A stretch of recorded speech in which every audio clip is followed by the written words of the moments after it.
مولا چلے آئے اور آنے کے بعد گلدستہ اذان میں مولا نے خود اذان دی کہا اللہ اکبر. مرتبہ مولا نے اذان دی گلدستہ اذان میں مینارے میں آخری جملے میرے مولا اترے.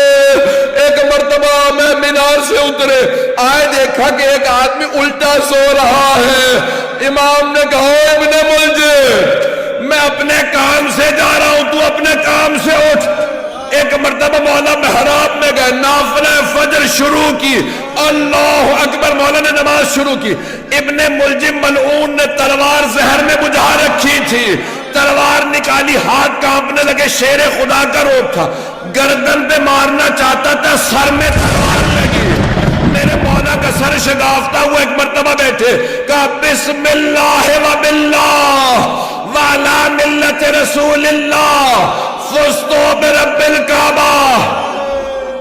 بیٹیاں تڑپنے لگی بیٹے رونے لگے. کہا سب چلو مسجد میں بابا کو ضربت لگی ہے.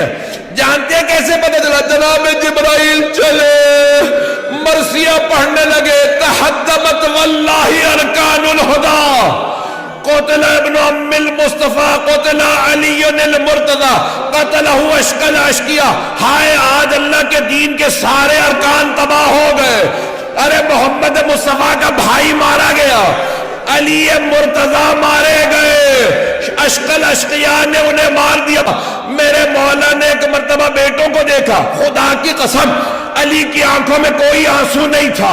میرے مولا دلیر تھے کوئی نہیں روئے. بیٹوں کو روتا دیکھا گا میرے شیروں رونا بند کر دو ایسے مصائب آتے رہتے ہیں. کہا بیٹا حسن آپ نماز مکمل کیجئے. لیکن ایک مرتبہ بیٹوں نے اٹھایا گھر لے چلے. میرے مولا نے کہا حسن مجھے زمین پہ کھڑا کر دو میں زینب کے سامنے بیٹوں کے ہاتھوں پہ نہیں جانا چاہتا. میری بیٹیاں نہ سوچے بابا کو تکلیف ہے. اب تک مولا نہیں روئے لیکن جیسے ہی دروازہ کھلا سامنے دیکھا مولا کی بیٹیاں ماتم کر رہی ہیں. میرے مولا رونے لگے.